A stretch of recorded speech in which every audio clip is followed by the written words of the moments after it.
Hi நண்பா, welcome to job talkies. இந்த வீடியோவில் ஒரு சூப்பரான இன்ஃபர்மேஷன் பற்றி தான் பார்க்க போகிறோம்.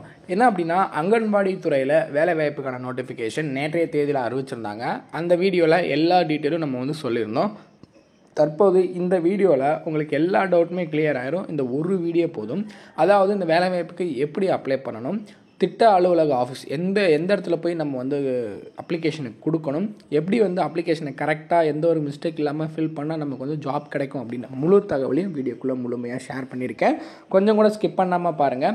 இதே மாதிரி அடுத்தடுத்து வரக்கூடிய வேலைவாய்ப்பு பற்றிய தகவல்களை உடனுக்குடன் தெரிஞ்சுக்க நம்ம ஜாப் டாக்கீஸ் சேனலை மறக்காமல் சப்ஸ்கிரைப் பண்ணி வச்சுக்கோங்க. முடிஞ்ச அளவுக்கு இந்த வீடியோவை நிறைய பேருக்கு ஷேர் பண்ணி விடுங்க. முக்கியமாக வேலைவாய்ப்பு தேடிட்டு இருக்க நண்பர்கள் உறவினர்களுக்கு ஷேர் பண்ணி விட்டிங்கன்னா அவங்களுக்குலாம் ரொம்ப யூஸ்ஃபுல்லாக இருக்கும். வாங்க தற்போது வீடியோக்குள்ளே போகலாம். இந்த வேலை வாய்ப்புக்கு அப்ளை பண்ணுறதுக்கு அவங்களோட அஃபிஷியல் வெப்சைட்டான icds.tngovernment.in அப்படின்ற அஃபிஷியல் வெப்சைட்டுக்குள்ளே வந்தீங்கன்னா கெரியர்ஸில் டீட்டெயிலாக மென்ஷன் பண்ணியிருப்பாங்க. ஒருங்கிணைந்த குழந்தை வளர்ச்சி பணி 7783 அங்கன்வாடி ஊழியர்களின் நேரடி பணி நியமனத்திற்கு விண்ணப்பங்கள் வரவேற்கப்படுகின்றன. இதில் பார்த்தீங்கன்னா anganwadi worker application, helper application, mini anganwadi worker application சொல்லிட்டு 3 பதவிக்குமே தனித்தனியான அப்ளிகேஷன் கொடுத்துருக்காங்க. நீங்கள் தமிழகத்தில் எந்த மாவட்டத்தை சார்ந்தவராக இருந்தாலும் இந்த ஒரு அப்ளிகேஷன் நீங்கள் யூஸ் பண்ணால் போதுமானது. ஸோ அதை நீங்கள் ஃபில் பண்ணி எந்த இடத்துல கொடுக்கணும் அப்படின்னா CDPO அட்ரஸ்ன்னு சொல்லி இங்கே மென்ஷன் பண்ணியிருக்காங்க இல்லையா. ஸோ இதில் பார்த்திங்கன்னா உங்களுடைய மாவட்டத்தில் இருக்கக்கூடிய வட்டாரம் வாரியாக CDPO ஆஃபீஸ் எங்கே இருக்குது அப்படின்றத மென்ஷன் பண்ணியிருப்பாங்க. ஸோ நீங்கள் அங்கேயே கொடுத்துடலாம். ஸோ இதை ஜஸ்ட்டு கிளிக் பண்ணிங்க அப்படின்னா உங்களுக்கு ஒரு PDF ஓப்பன் ஆகும். ஸோ இதில் ஒவ்வொரு மாவட்ட வாரியாக ஃபஸ்ட்டு பார்த்திங்கன்னா அரியலூர் டிஸ்ட்ரிக்கு வட்டாரம் வாரியாக எங்கெங்கே ஆஃபீஸ் இருக்குது அப்படின்ற மென்ஷன் கொடுத்துருக்காங்க. அதாவது CDPO அப்படின்னா child development project officer address அப்படின்னு சொல்லி கொடுத்துருப்பாங்க. குழந்தை வளர்ச்சி திட்ட அலுவலக முகவரி. ஸோ ஒவ்வொரு வட்டாரம் வாரியாக எங்கே உங்களுக்கு அந்த அலுவலகம் இருக்குது அப்படின்றத மென்ஷன் பண்ணியிருப்பாங்க. சென்னை டிஸ்ட்ரிக் அதே மாதிரி பார்த்திங்கன்னா இது ஒரு 78 பக்கம் கொண்ட ஒரு PDF தான். ஒவ்வொரு மாவட்டத்துக்கும் தனித்தனியாக வட்டார வாரியாக இந்த இடத்துல தான் ஆஃபீஸ் இருக்குது அப்படின்றத மென்ஷன் பண்ணியிருப்பாங்க. இப்போது ஒவ்வொரு மாவட்டத்துலேயும் எவ்வளோ வேக்கன்சிஸ் இருக்குது, எப்படி அப்ளை பண்ணணும் அப்படின்னு தெரிஞ்சுக்கணும் அப்படின்னா இந்த குழந்தை வளர்ச்சி திட்ட அலுவலகத்தில் நீங்கள் போய் கேட்டும் தெரிஞ்சும் அங்கேயே அப்ளை பண்ணிக்கலாம். ஸோ அங்கேயே பார்த்திங்கன்னா நோட்டீஸ் போர்டிலெல்லாம் எவ்வளோ வேக்கன்சிஸ் இருக்குது அப்படின்றத மென்ஷன் பண்ணியிருப்பாங்க ஒவ்வொரு வட்டாரம் வாரியாக. ஸோ நீங்கள் வேக்கன்சிஸ் எவ்வளோ அப்படின்றத நீங்கள் ஆஃப்லைனில் தெரிஞ்சுக்கணும் அப்படின்னா இந்த ஆஃபீஸில் போய் தெரிஞ்சுக்கலாம். அப்படியே கூட அப்ளிகேஷனை ஃபில் பண்ணி அங்கேயே கொடுத்துட்டு வந்துடலாம். இல்லை நான் ஆன்லைனில் தெரிஞ்சுக்கணும் அப்படின்னு பார்த்தீங்கன்னா ஸோ நான் இன்னொரு வெப்சைட்டோட லிங்க் தரேன். அதாவது tndistrict.nic.in அப்படின்ற அஃபிஷியல் வெப்சைட்டில் போனீங்க அப்படின்னா ஒவ்வொரு மாவட்ட வாரியாக உங்களுக்கு கீழே கொடுத்துருப்பாங்க. ஜஸ்ட்டு நீங்கள் சென்னை மாவட்டம் அப்படின்றத கிளிக் பண்ணிங்க அப்படின்னா இதில் நோட்டீஸ், அதாவது செய்திகள் அப்படின்றத பிளேஸில் உங்களுக்கு மென்ஷன் பண்ணியிருப்பாங்க. ஸோ இப்போ பார்த்திங்கன்னா என்ன கேட்டகிரி அப்படின்றத மென்ஷன் பண்ணியிருக்காங்க பாருங்கள். வேக்கன்சிஸ் ஃபார் அங்கன்வாடி, இதுக்கான அப்ளிகேஷன் ஃபார்ம் போயிட்டுருக்கு அப்படின்னு சொல்லிட்டு அதில் மென்ஷன் பண்ணியிருப்பாங்க. அதை கிளிக் பண்ணிங்க அப்படின்னா அதை பற்றின ஃபுல் டீட்டெயிலும் அதில் மென்ஷன் பண்ணியிருப்பாங்க. எவ்வளோ வேக்கன்சிஸ் இருக்குது, அதற்கான இது அப்ளிகேஷன் ஃபார்ம் எல்லாமே தனித்தனியாக கொடுத்துருப்பாங்க. ஸோ இதிலவே உங்களுடைய மாவட்டத்தோட இதை கிளிக் பண்ணி நீங்கள் இதிலவே எல்லா வேக்கன்சிஸ் டீட்டெயிலுமே தெரிஞ்சுக்கலாம். ஒவ்வொரு மாவட்டத்திலையும் எவ்வளோ வேக்கன்சிஸ் இருக்குது அப்படின்றத. சரி, ஓகே. இப்போ வேக்கன்சிஸ் பார்த்தாச்சு. நான் எப்படி இந்த வேலை வாய்ப்புக்கு அப்ளை பண்ணுறது அப்படின்னா, நீங்கள் எந்த மாவட்டத்தில் இருக்கீங்களோ உங்களுடைய வட்டாரத்தில் எந்த அப்ளிகேஷன் பார்த்தீங்கன்னா காலிப்பணியிடம் அதிகமாக இருக்குது அப்படின்றத பார்த்துக்கோங்க. நம்ம ஆல்ரெடி பார்த்திங்கன்னா ஒவ்வொரு வேலை வாய்ப்புக்கான எஜுகேஷனல் குவாலிஃபிகேஷன் என்ன, அதே மாதிரி பார்த்தீங்கன்னா ஏஜ் லிமிட் என்ன இருக்கணும் அப்படின்றதெல்லாம் பார்த்தீங்கன்னா ஆல்ரெடி வீடியோவை கொடுத்துருக்கோம். அதோட லிங்க்குமே நான் தரேன் உங்களுக்கு. அதை நீங்கள் பார்த்துட்டு ஒர்க்கர் வேலைக்கு அப்ளை பண்ண போகிறீங்க அப்படின்னா ஒர்க்கர் அப்ளிகேஷனை டவுன்லோட் பண்ணி நீங்கள் அப்ளை பண்ணுற மாதிரி இருக்கும். ஹெல்ப்பரோட அப்ளிகேஷன் நீங்கள் டவுன்லோட் பண்ணிக்கணும். மினி அங்கன்வாடி ஒர்க்கர்னா அதை நீங்கள் டவுன்லோட் பண்ணிக்கணும்.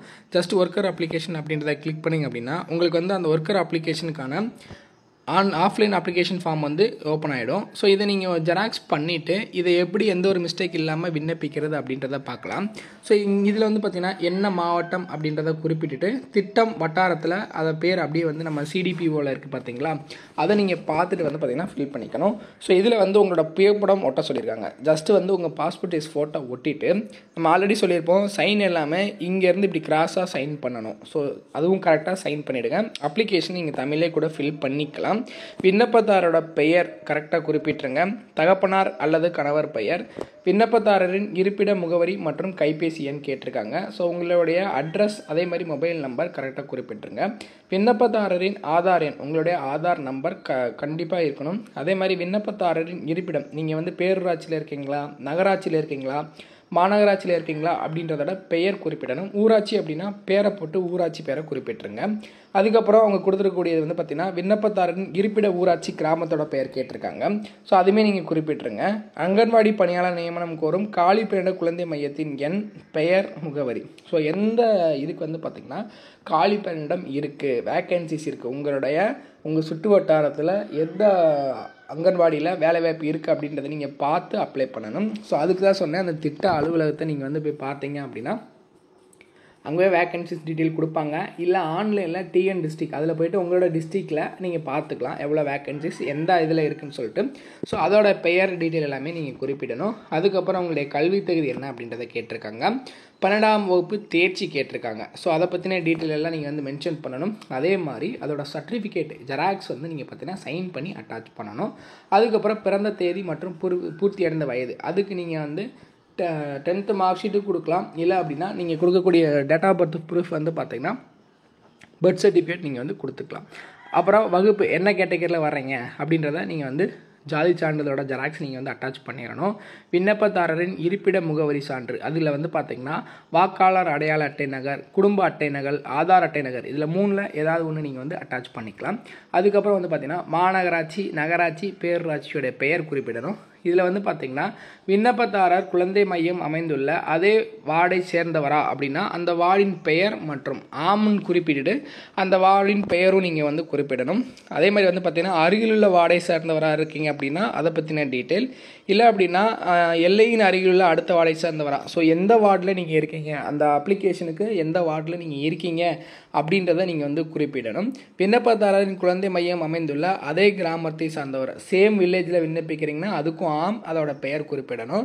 இல்லை வந்து பார்த்தீங்கன்னா பக்கத்து கிராமத்தில் இருக்கீங்களா அப்படின்றத நீங்கள் வந்து குறிப்பிடணும். விண்ணப்பதாரரின் திருமண நிலை, திருமணமானவர் எனில் இதிலே வந்து பார்த்திங்கன்னா சில முன்னுரிமை கொடுப்பாங்க. அதாவது விடோஸ் வந்து மாற்றுத்திறனாளி கணவருடைய பெண், அதே மாதிரி வந்து பார்த்திங்கன்னா விண்ணப்பதாரரின் குழந்தைகளோ கணவனோ விபத்து, நாள்பட்ட நோயினால் பாதிப்படைந்து படுக்கையில் உள்ளவரா, 2 குழந்தைகளுடைய 35 வயதுக்குட்பட்ட விதவையா. ஸோ இதில் எது உங்களுக்கு வந்து எலிஜிபிலிட்டி இருக்கோ அதுக்கு ஆம் அப்படின்றத டிக் பண்ணிவிட்டு அதற்கான சர்டிஃபிகேட்டும் நீங்கள் வந்து அட்டாச் பண்ணணும். அதே மாதிரி நீங்கள் கேண்டிகேப்டாக இருந்தீங்கன்னா எந்த மாதிரியான கேண்டிகேப்ட் அப்படின்றதும் மென்ஷன் பண்ணியிருக்காங்க, மாற்றுத்திறனாளி அப்படின்னா. ஸோ அதுக்கும் டீட்டெயில் வந்து கொடுத்துட்டு இங்கே உங்களுடைய இடம், நாள், விண்ணப்பத்தினர் கையொப்பம் ஸோ உங்களுடைய சைன் பண்ணிவிட்டு நான் சொன்ன மாதிரி குழந்தைகள் வளர்ச்சி திட்ட அலுவலகத்தில் எங்கே கொண்டு போய் கொடுக்கணுமோ அங்கே நீங்கள் வந்து கொண்டு போய் கொடுத்துக்கலாம்.